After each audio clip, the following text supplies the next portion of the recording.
I'ma keep it a bean. Stick to the script, every scene. These from last year, but they clean. Say to say, I'ma take something else, but it's winning team. Charlie Sheen, fam gang, the regime. I'm from Piney Green. What's good, Shellitronnn here. You can call me Shells, and I'm back again with a brand new video. And today I want to speak on a player who I mentioned briefly in my video talking about the 17 undrafted free agent rookies the Panthers have just signed right after the 2020 NFL draft. There are a few guys who I mentioned in that video who have a shot to make the team, but there are 3 players specifically that I want to focus on, and this guy, Jordan Mack, out of Virginia, UVA, is one of those guys. If you missed that video, you can see it pop up on my head, either on this side or this side. I don't know, but you can watch that video in full. I talk about all 17 of the guys, but Jordan Mack is a converted DB to a linebacker. He's 6'2", about 230, 240-ish, and he is fast.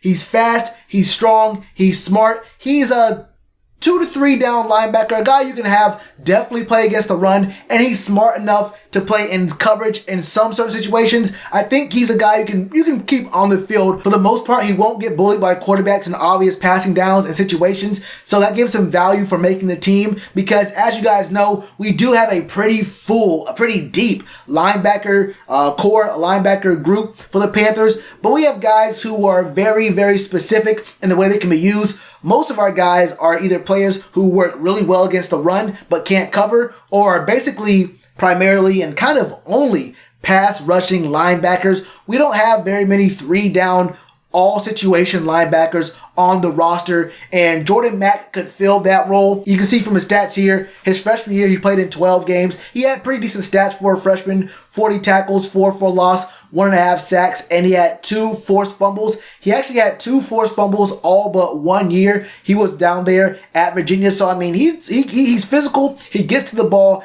and he makes plays. Then his sophomore year, his tackles boomed. He had over 100 tackles, 7 for loss, and he doubled his sacks to 3. His junior year, he missed 4 games. He had an injury. He only had 66 tackles. He had 6 for loss, 2.5 sacks, and a pass defended. And then just this past season, he had a nice 69 tackles, 7.5 for loss, 7.5 sacks, and obviously the 2 forced fumbles. He's been good, but the big thing about him is that he has been a little bit injury prone, and at the worst possible times. It was the past 2 seasons. Like I said, he missed 4 games his junior year, and then he injured his ankle at the back end of this season, so it took him out of, the combine situation, and if there was a pro day, he couldn't do that. So he couldn't show off his physical traits and abilities for most scouts in that sense. And you see a guy get injured 2 times in the last 2 years in college, and you can't see him at a combine and whatnot. It kind of makes you can understand why someone like him did not go drafted. Those are some red flags, or at least enough to say, we'll try to get you without having to use any draft picks, because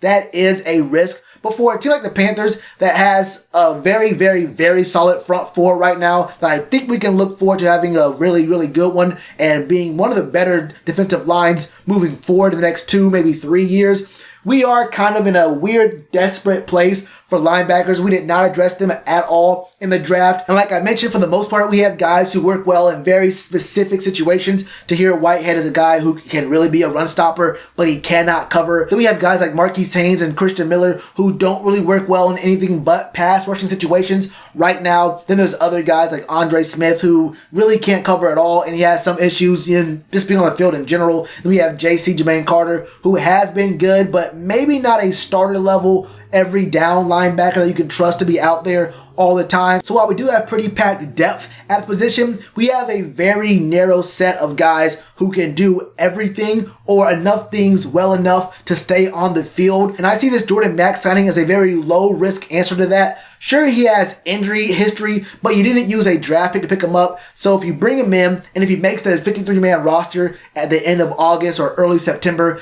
then you can make a decision like, okay, well, if you can stay healthy, you can probably get on the field and we'll see what we can do with you. But if you just end up being very, very injury prone and we can't do much with you, then, we signed you as a UDFA and we didn't really lose anything of, I guess, value in the draft by picking you up. So this is a really good move, I think.